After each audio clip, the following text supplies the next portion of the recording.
Iraq is a country with ancient roots and with a long history of turmoil and conflict.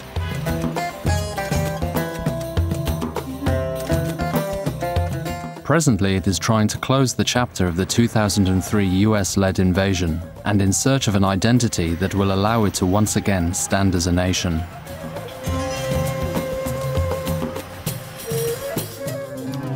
One of the most relevant countries in the Middle East, it spans almost the entire Tigris and Euphrates rivers and is situated on what was once ancient Mesopotamia, one of the cradles of human civilization.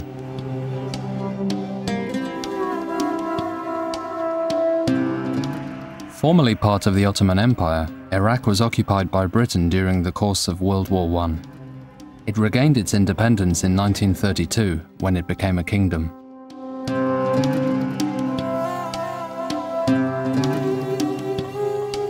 The Arab nationalist Ba'ath Party took power, overthrew the British-installed monarchy, and proclaimed a republic in 1958. A series of dictators governed the country, the last of which was Saddam Hussein, who ruled his people with an iron fist and dragged Iraq into several catastrophic wars.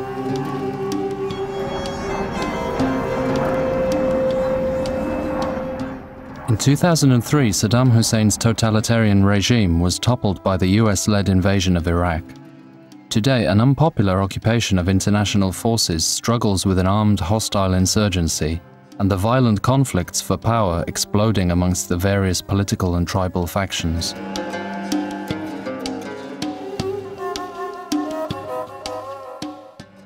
The gradual transfer of power back into Iraqi hands and subsequent multi-party elections have achieved some stability. The situation, however, remains highly volatile.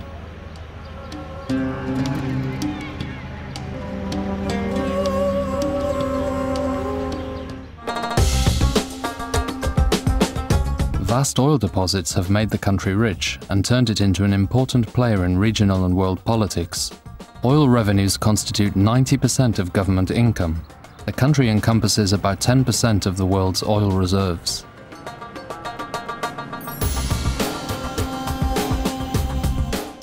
Unfortunately, over the past 25 years, Saddam Hussein's dictatorship, international sanctions, and finally war have shattered the country's institutions and gravely hindered its economy.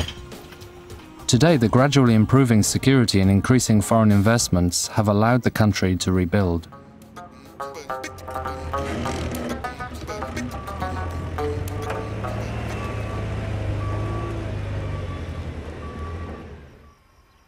The estimated population of Iraq is 31 million. Some 25% of Iraqis live below the poverty line. Water and electricity shortages are the order of the day. Continual violence and suicide attacks amongst various religious and political factions have destroyed many public institutions.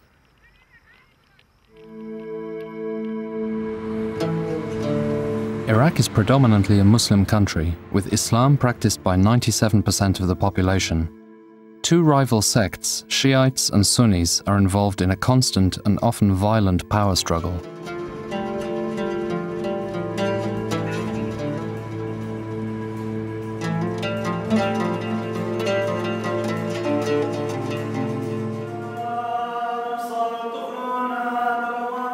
Christians have been present in Iraq for almost 2,000 years.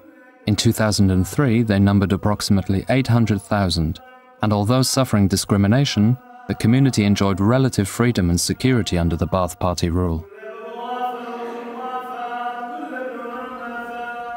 Today, their numbers have dwindled to a mere 200,000. The rest have fled their homeland as they stand unprotected before the threats, kidnappings, forced marriages and killings by terrorists, religious extremists and organized crime. Clergy have been murdered and churches bombed.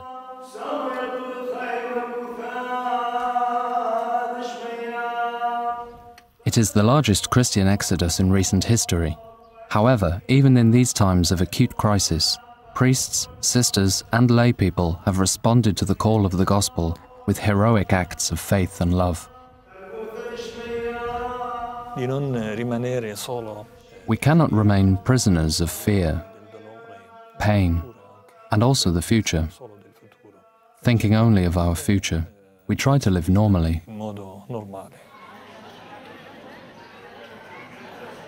In the city of Mosul, despite the immense challenges, the church continues to stand with the faithful who remain, offering ministry, catechism, and activities for the youth. Their message is that there is something greater than fear, and that is life itself.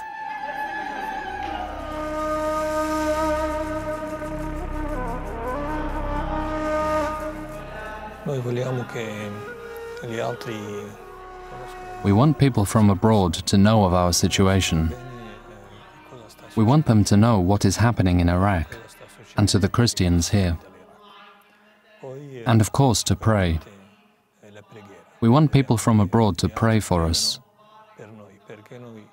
We have faith that prayer is the only solution left us. We want you to pray for us. Noi vogliamo che gli altri preghino per noi.